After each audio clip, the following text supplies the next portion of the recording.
Hola, soy Nea y estudio en línea. Bienvenidos a mi videolibreta, donde comparto mis apuntes y las notas de mis clases universitarias. Hoy voy a hacer mis apuntes de estadística básica, que es una herramienta fundamental para solucionar problemas y tomar las mejores decisiones en cualquier ámbito y área del conocimiento y de la vida diaria. Si encuentras útil este contenido, no olvides suscribirte y visitar mi blog para poder encontrar más recursos que complementen tus estudios. Vamos a empezar con la definición de estadística. Y lo primero que encontramos es que pertenece a la rama de las matemáticas aplicadas. Para poder entender esto de las matemáticas aplicadas, encontré este pequeño videíto en el que vemos claramente cómo en color rosa tenemos las matemáticas puras y en azul las matemáticas aplicadas. Bueno, pues en las matemáticas aplicadas tenemos la estadística como una de ellas. Y en este video nos dice que la estadística es el estudio de grandes colecciones de procesos al azar o a la organización y análisis de datos. También tenemos otra definición que dice que la estadística es la ciencia que se encarga de planear estudios y experimentos, obtener datos y luego organizar y resumir, presentar y analizar e interpretar la información para extraer conclusiones basadas en datos.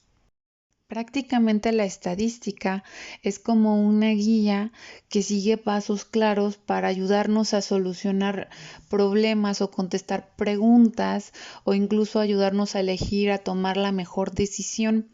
Es un método de investigación porque nos va a ayudar a planificar, obtener y analizar datos de forma ordenada y al mismo tiempo es una forma de pensar porque nos enseña a cuestionar, a buscar patrones y a no sacar conclusiones sin evidencia.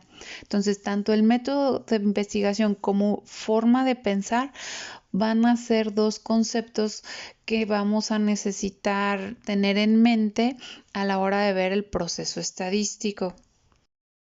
Para poder comprender y analizar la información que vamos a encontrar en los datos, la estadística se divide en dos áreas, la estadística descriptiva y la estadística inferencial. Son dos porque tienen dos objetivos diferentes. La estadística descriptiva lo que va a hacer es resumir, organizar y describir los datos. No va a modificar ninguna variable. Esta estadística la vas a utilizar cuando quieras comprender o mostrar información que ya tienes. En el caso de las ciencias de la salud es, por ejemplo, cuando haces un diagnóstico comunitario, vas a utilizar este tipo de estadística. Y luego, la estadística inferencial lo que va a hacer es analizar cómo cambian o interactúan las variables. Esta estadística la vas a usar cuando quieras hacer predicciones o conclusiones generales sobre una población con base en una muestra. Y aquí el ejemplo que te pongo es que puedas hacer un estudio experimental o correlacional.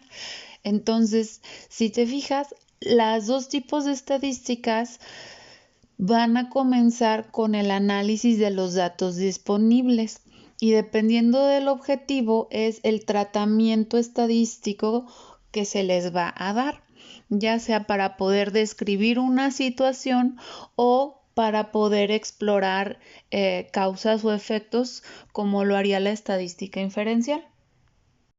Para poder entender la diferencia y la relación que tienen los dos tipos de estadística, la descriptiva y la inferencial, hay que revisar el proceso estadístico, que son el paso a paso que vamos a seguir para poder analizar los datos. Y partimos primero de una situación o problema que tengamos. Tiene que ser algo real para poder resolver. Luego tenemos que planear nuestro estudio y el experimento.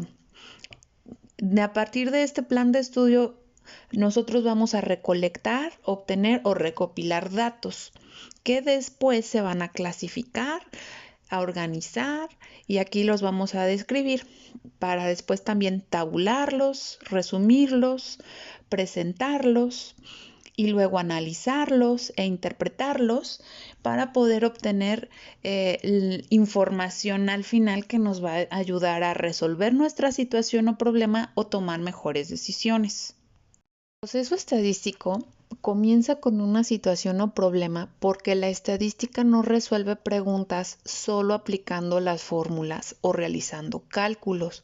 La estadística va a tener sentido únicamente cuando la utilizas para comprender el mundo real y abordar los problemas de este mundo real analizando sus datos. Y cuando tú conoces el contexto y le aplicas la estadística, entonces vas a estar desarrollando un pensamiento más profundo. Por eso es una forma de pensar la estadística, porque vas a estar considerando la procedencia de los datos, su interpretación y su uso en la toma de decisiones informadas. Así que el contexto va a estarse refiriendo al entorno o la situación en la que se está dando el hecho que quieres estudiar o resolver. Y el contexto define no solo la razón por la que recopilas los datos, sino también el tipo de análisis estadístico que tienes que llevar a cabo y te va a ayudar a seleccionar también tu base de datos con la que vas a trabajar. Imagina que esta es tu base de datos. Cada punto va a representar a un individuo o elemento de la población, o sea, una unidad estadística. Y tú vas a usar muestras que son un subconjunto representativo de la población para obtener datos estadísticos, o sea, características observables y medibles. Y tú los recopilas utilizando a cabo un método de muestreo. Tú utilizas una muestra y llevas a cabo el método de muestreo, ya que con pocos individuos que son representativos de la población puedes obtener datos suficientes para resolver el problema en cuestión o tomar una mejor decisión. En cambio, cuando hablas de una población, te estás refiriendo a todos los elementos de un grupo específico y para obtener sus datos tienes que medir, observar o recopilar datos paramétricos y lo haces a través de un censo. Esto implica recolectar los datos de todos y cada uno de los individuos de la población. Esto puede llevarte mucho tiempo y ser muy costoso, por eso se utiliza más el muestreo que el censo. El contexto te permite comprender a fondo la situación o el problema que quieres abordar y respondes preguntas clave como qué quieres analizar, quiénes están involucrados, cuándo y dónde ocurre y cómo y por qué sucede. Y estas preguntas te van a ayudar a definir si trabajas con una muestra o con toda una población. Y a partir de que seleccionas tu muestra o tu población, identifica las variables, que son las características observables que quieres estudiar. Y estas variables te van a proporcionar los datos necesarios para entender la realidad de tu problema y al analizar estos datos vas a encontrar soluciones o responder a tus preguntas iniciales. Si suena repetitiva es porque esto es importante y no debes olvidarlo. Se trata del contexto. Acuérdate que sin el contexto la estadística no tiene sentido. Así que una vez que tienes definido tu contexto, si elegiste una muestra o una población y también las variables que vas a medir, el siguiente paso entonces es recolectar los datos. Y para esto vas a utilizar un método de muestreo, el cual debes seguir cuidadosamente para que puedas garantizar que los datos que vas a recoger son representativos y van a tener validez tus conclusiones. Aquí te dejo un video donde lo explico y cómo hacerlo en Excel. Luego de esto, cuando recolectaste los datos, tienes que hacer dos cosas. Primero es clasificarlos y organizarlos en tablas de distribución de frecuencias. Y segundo, los vas a resumir visualmente en gráficas como histogramas o gráficas de barras para facilitar la comprensión y el análisis de tus datos. También tengo otro video donde explico estas gráficas y cómo hacerlas en Excel. El penúltimo paso es el análisis e interpretación de los datos. En este paso usamos herramientas como las medidas de tendencia central, que son la media, la mediana y la moda, y las medidas de dispersión, que son rango, desviación estándar y varianza. Recuerda que todo este análisis debe de tener relación con el contexto y con el tipo de estadística que estamos utilizando. Si es descriptiva, el objetivo de tu análisis va a ser comprender los datos e identificar patrones y tendencias. Pero si es inferencial, tu análisis tiene que ir orientado a que realices generalizaciones, predicciones o conclusiones que se puedan aplicar a una población más amplia. Eso es generalizar. Finalmente, debes presentar tus resultados. Aquí vas a utilizar las tablas y las gráficas que construiste y las conclusiones de tu análisis y debes comunicar de forma clara qué es lo que significan estos datos, obviamente en el contexto en el que todo inició. Y lo más importante es, ¿resolviste el problema o tomaste la mejor decisión?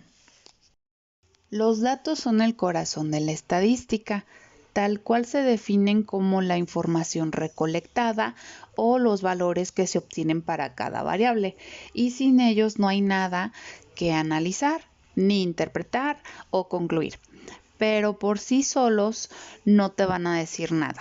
Necesitan ser procesados y hacerles un tratamiento estadístico para que puedan darte información útil y que resuelva el problema o te ayude a tomar mejores decisiones. Y es por esto que los datos se deben manejar con cuidado. Y para que los manejes con cuidado, tienes que conocer su origen, su clasificación y sus características. Así es como los datos van a empezar a reflejar la realidad o el contexto que planteaste en un inicio y vas a evitar errores o interpretaciones equivocadas que al final no logren resolver el problema o no te muestren cuál es la mejor decisión. Entonces, el origen de los datos te va a hablar de su nivel de calidad, su confianza y la validez que le va a dar el análisis estadístico. Y su origen puede ser primario o directo cuando los recolectas específicamente para tu estudio a través de encuestas, experimentos o mediciones. Y básicamente se trata de información nueva u original. Y esto puede ofrecerte un control total sobre su calidad y relevancia. Y por otro lado, el origen secundario o indirecto va a ser cuando los datos provienen de fuentes existentes que no eres tú, como informes oficiales, investigaciones previas u otro tipo de bases de datos que sean públicas. O sea, los datos van a venir de otros lados y aunque son accesibles, puede que no se ajusten completamente al contexto de tu propio estudio y por eso tienes que tener cuidado con ellos. Sobre su clasificación, toma en cuenta que debes preguntarte sobre lo que representan y cómo reflejan el fenómeno que quieres estudiar para poder categorizarlos. Y los vas a categorizar en cualitativos, o sea, que representan cualidades, atributos o categorías. Y estos van a ser palabras, no son numéricos. Los que sí son numéricos son los cuantitativos, donde representan cantidades, o sea, unidades o números. Los cualitativos van a dividirse en nominales y estos se definen como una categoría sin orden y con ellos no se hacen cálculos. Por ejemplo, los colores y en ordinales y estos son las categorías con orden o jerarquía. Te van a dar información sobre comparaciones relativas, pero no sobre la magnitud de las diferencias. Por ejemplo, los niveles educativos. Los cuantitativos son de intervalo, los cuales se definen como categorías con orden y que tienen un significado, y aquí se distinguen porque no van a iniciar en cero, por ejemplo, la fecha o la temperatura. Y los cuantitativos de razón también son categorías con orden que tienen un significado, pero estos sí inician en cero. Y esto significa que va a estar indicando la ausencia de una característica. Por ejemplo, tener cero dinero o distancia cero. Además, dentro de los datos cuantitativos es fundamental poder distinguir entre los que son números continuos y números discretos. Los continuos son los que toman cualquier valor dentro de un rango, como el tiempo o la altura, o sea, son los que son decimales. Y los discretos solo van a tomar valores enteros, por ejemplo, el número de hijos. Finalmente, las características de los datos. Estos te van a hablar del comportamiento de los datos y su relación con el contexto del problema. Y te va a ayudar a tres cosas. Primero, a seleccionar el método de muestreo más adecuado para que los recolectes. Segundo, a que construyas tus tablas de distribución de frecuencias y tus gráficas. Y tercero, a analizarlos e interpretarlos adecuadamente para que garantices que tus resultados sean confiables y relevantes. Las características principales son 5, que es primero centro, que representa el valor promedio o típico donde los datos tienden a centrarse, o sea que te muestra la ubicación central del conjunto de datos y la calculas con medidas como la media, la mediana o la moda. El centro va a ser crucial para decidir cómo agrupar los datos en categorías o clases cuando construyes tu tabla de frecuencias y para interpretar las gráficas. La segunda es la variación, que mide qué tan dispersos están los valores de los datos en relación con el centro.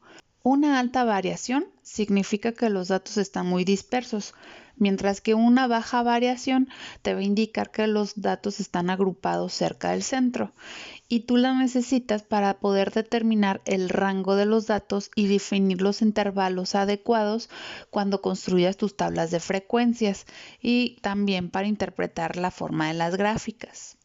El tercero es la distribución, que describe la forma en la que los datos se distribuyen a lo largo de su rango de valores y puede tener diferentes formas, como uniforme, en campana o normal, o sesgada hacia la izquierda o la derecha. Y esta característica te va a ayudar a identificar e interpretar patrones y tendencias en las gráficas. El cuarto son los valores atípicos, que son los datos que están significativamente alejados de la mayoría de los valores del conjunto. Pueden ser el resultado de errores de medición o de fenómenos excepcionales y afectan tu análisis si no los manejas adecuadamente. Y esto es importante al momento de que construyes tus tablas y gráficas porque tienes que decidir si los incluyes o no, porque pueden distorsionar la interpretación que le des a tu información. El quinto es el tiempo, que muestra cómo cambian los datos a lo largo de un periodo y es esencial para identificar tendencias, patrones o cambios en los datos a lo largo del tiempo. Debes considerarlo en las gráficas de tendencia como las ojivas o los gráficos de líneas porque te van a mostrar los cambios a lo largo del tiempo. A fin de cuentas, la estadística es más que fórmulas y cálculos. Es una forma de pensar a lo largo de todo su proceso. Inicias con el contexto, que es la razón o el propósito para que realices el análisis, y también es la base para recolectar los datos que recogerás en el muestreo, valga la redundancia, y también aquí debes cuidar que el método con el que los recolectes sea el adecuado, porque la muestra tiene que ser representativa y los participantes deben de proporcionar datos relevantes y confiables. Además de todo esto, también tienes que reflexionar sobre el origen y los tipos de datos. O sea, si están alineados con el problema o el contexto, van a poder analizarse correctamente para que al final tus conclusiones sean válidas, sean comprensibles y sean relevantes. La estadística entonces te va a ayudar a resolver problemas específicos, sí, pero cuando te das cuenta de que es una forma de pensar, vas a empezar a tomar mejores decisiones informadas y sobre todo a comprender el mundo del que formas parte.